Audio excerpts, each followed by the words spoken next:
sharing a coffee-themed monthly bullet journal setup. Hi there, hello, how are you? Bonus points if you can tell me where that greeting is from down in the comments. I'm Natasha of Natasha Miller Creates, and I'm so excited to share this monthly setup with you. So this is actually my November setup that is very, very late, but extenuating circumstances was my motivation to set up my journal. We all go through those phases where this feels like a chore, and me personally, I have those phases as well.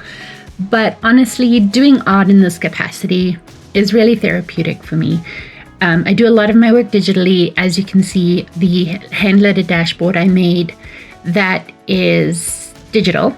And then as well as the stickers and the washi that I made is digital as well.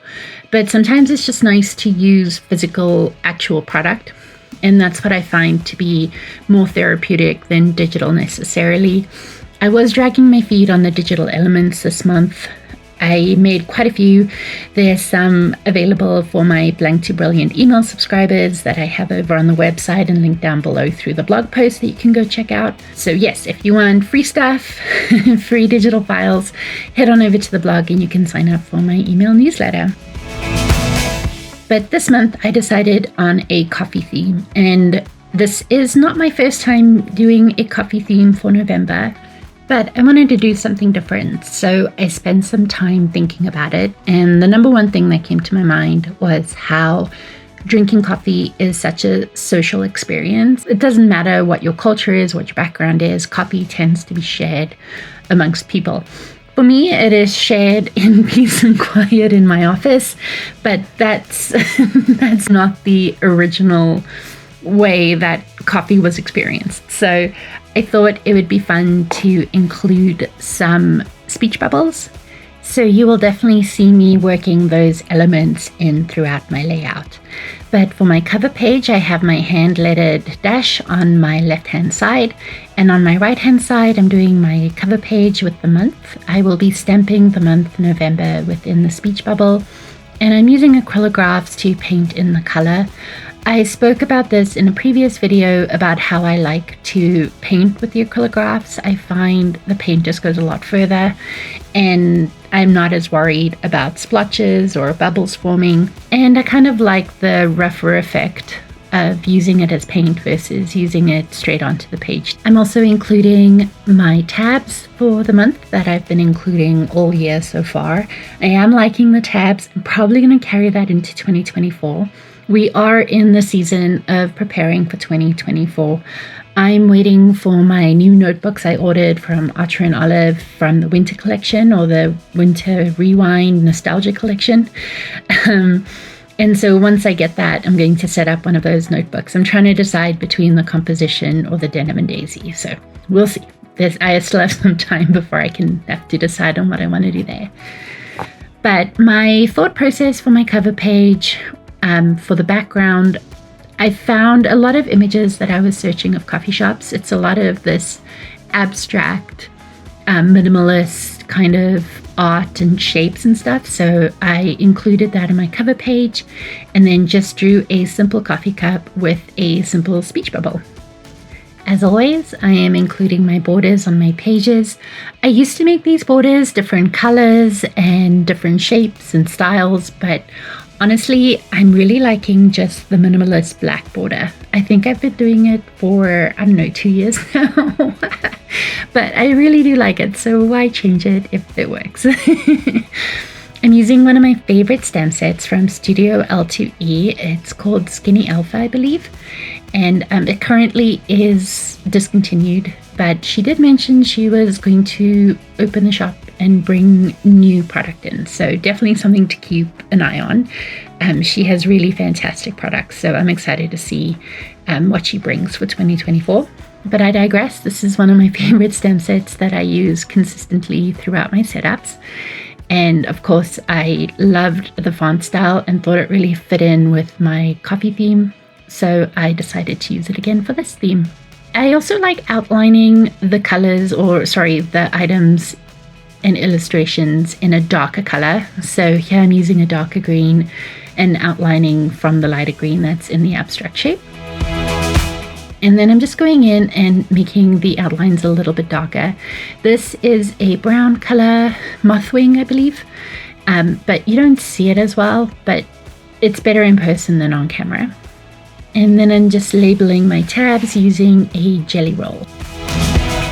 Now for this page, this is my calendar page. This is one of my most used pages. I think every month I say it went from being my least used to one of my most used. Again, that's no different. Honestly, this page is probably, as I said, my setup has been late, and this page is probably the one that I was the most anxious about finishing, because at least I could see the month as a whole. I tend to go very narrow focused, and just sometimes I'm just trying to get through the day that I lose track of what's happening in the month. And right after I finished setting up my journal, right before this voiceover, I realized we had another 2 parties this month. So it's my husband's birthday, we're having a party for my youngest, and then we have another birthday party thrown in there for my oldest. He's going to a party. So it just turned into just chaos. So I'm really happy that this is at least set up so that I can write all of that down. So I'm using a black wing pencil just to pencil in where I want my lettering to go. I used a lot of faux calligraphy. So between the faux calligraphy and the stamp, those were the 2 fonts that I chose to use this month. Honestly, I'm loving faux calligraphy with the acrylographs because it just pops so nicely. And what I did for this page, I ended up outlining the November in a darker shade of this pink, and I thought it looked really good, and I was really happy with the outcome. I have put together some patterns that I plan on listing on Society6 and Redbubble. There was one pattern in particular that I'm really proud of, which you'll see in the next couple pages. And so I'm hoping to kind of do more with that. I will also be offering digital kits soon, so definitely keep your eye on that if you're interested in purchasing any illustrations or any kind of setups from some of my past layouts. I'm still deciding which ones. There are a couple that I've already developed quite a bit, but I just have to get my butt in gear and start listing them. So here I am stamping the days of the week. In order to get everything centered, I start with the middle letter first, and then I stamp out from there. And honestly, I'm always playing a game in my head, and I'm trying to only touch each alphabet letter once. So touch the S once, touch the H once, touch the U once. I failed. But it's okay. I cut out all the pauses where I paused to figure out if I'd messed up or not in terms of the game in my head, not my setup. So yeah, sometimes it's just the little games you play with yourself to kind of get through monotonous tasks.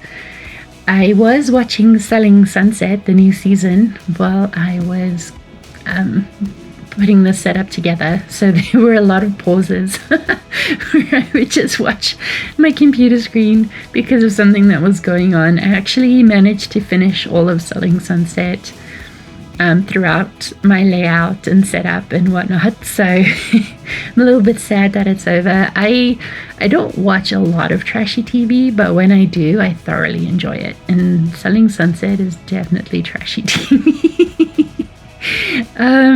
Yeah, so anyways, that's what I was watching while I was putting this together. And then I finished Selling Sunset, so I put on Made in Manhattan. I haven't seen that in forever either. Acting's probably terrible in both, but that's just my personal opinion.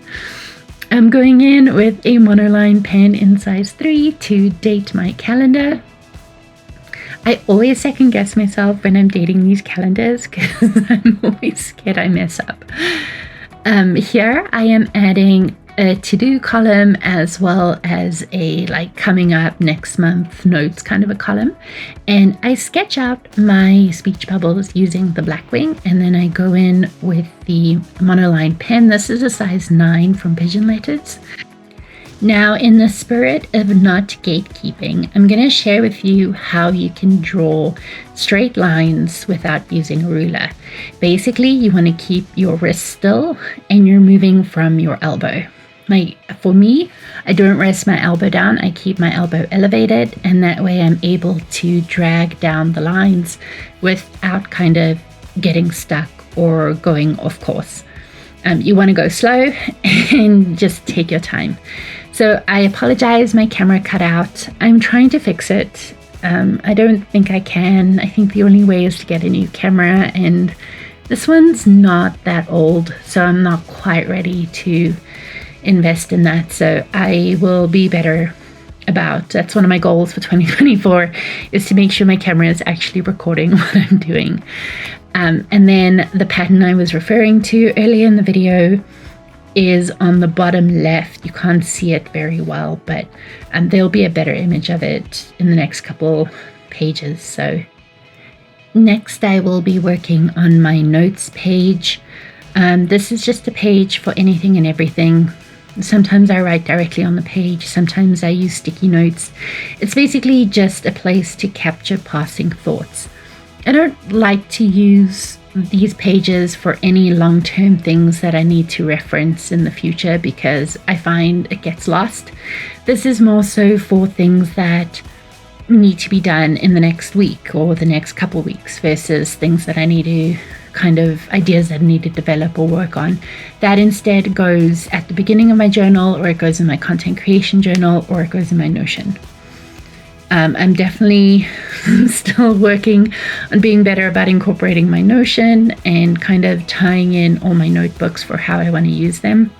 I'm in the middle of a transition myself, and so now I have a bit more time to do things like this. And so I'm trying to come up with a routine or a schedule for how I want it to work and how I want my schedule to look. And I know I am so lucky, and I'm so grateful that I'm in this position. But for me right now, it's a little overwhelming. So I'm just trying to wrap my head around it. But we're getting there. We'll see. That's probably something I'm going to work on for the first quarter of 2024, is just figuring out a schedule that works for me.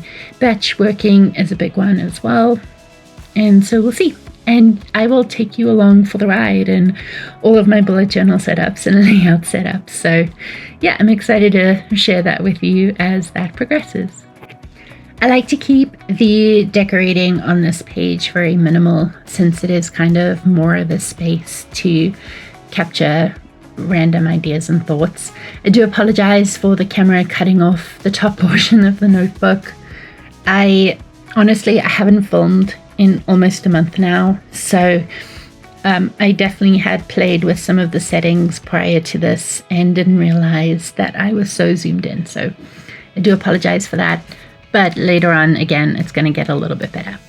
I'm adding in my borders to finish off this page. This is a super quick layout. This layout probably took about 5 minutes.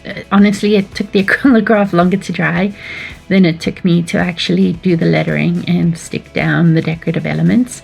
The decorative elements are just kind of to tie it into the rest of the layout.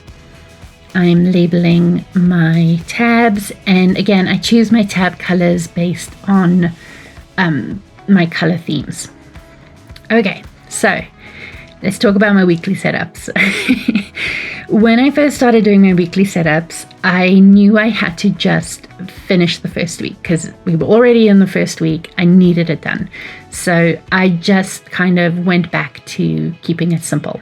And so the first week's layout, which I've shared over on Instagram and I'll share over on YouTube Shorts, is not that, it's just basic standard, very similar to the layouts that I've been doing the last few months. I feel like I haven't been as creative in my layouts lately. And so with the speech bubbles, I was feeling more inspired. So I had these grand plans. I set up my first week and realized that's not what I wanted to do initially. So instead, I did weeks 2, 3, and 4 the way I had planned on doing it. So what you saw me do here, I cut a Dutch door into my journal, and that's just a flap in the middle of my book, and I will be using that to capture some of my daily tasks, as well as my, again, another notes page. I know this sounds like I have a lot of notes page, but I have a lot of stuff that I'm losing track of. So I just need somewhere to write it down or put a sticky note somewhere. It just, my life has been a little bit of a mess. So anything to try and help myself. So as you can see here, I went in and I sketched speech bubbles to represent the days of the week. And that's why I ended up including the Dutch door, is so that I had enough space to include that creativity. So every week my speech bubbles are a little bit different, and majority of my week is Monday through Wednesday. That's when I have the most activities. Thursday mornings are a little rough, but then Friday, Saturday, and Sunday tends to be quieter. So I was more concerned with getting enough space to capture my daily to-dos on Monday, Tuesday, Wednesday than I was on Saturday and Sunday. The other thing I did for this setup is I went back to using the Alistair method. So I have a video on the Alistair method that I've linked above that you can check out. But basically, it's just a running to-do list for the week. So on the left-hand side, you write down your to-do list, and then on the right-hand side, you have columns labeled Monday, Tuesday, Wednesday, Thursday, Friday, Saturday, Sunday, and then you allocate that task for a particular day. It's actually a really quick way to kind of capture your to-do list and keep track of your to-do list. You're not having to rewrite things. You're not having to, spend energy thinking about these things necessarily. You just pop it in a day, and then you can migrate it to another day, you can migrate it to another week, whatever your schedule looks like. I really do love the flexibility of the Alistair method, and I used it very consistently for a while, and this was the first year, I think, that I decided not to use it.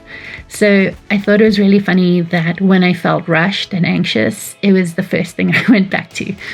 So we'll see how this month goes, and then I might bring it back in December and then into 2024, or I might just leave it in November and move on. So we'll see how this month goes. I definitely as the months get busier, like in the summer it's not as busy obviously, but then the rest of the time it gets super busy, and I feel like I don't have time to like faff about and think about where I want to put stuff. It's just get it down on the page and get it done. So yeah. I've linked that for you to check out if you want more information on that. But otherwise, this is my setup for November.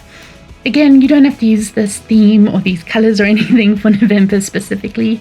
You can use it whenever you like. And here I show my first week versus the rest of the month. I really do like the rest of the month more, but thankfully this week is almost over, so I don't have to stare at that page for too much longer.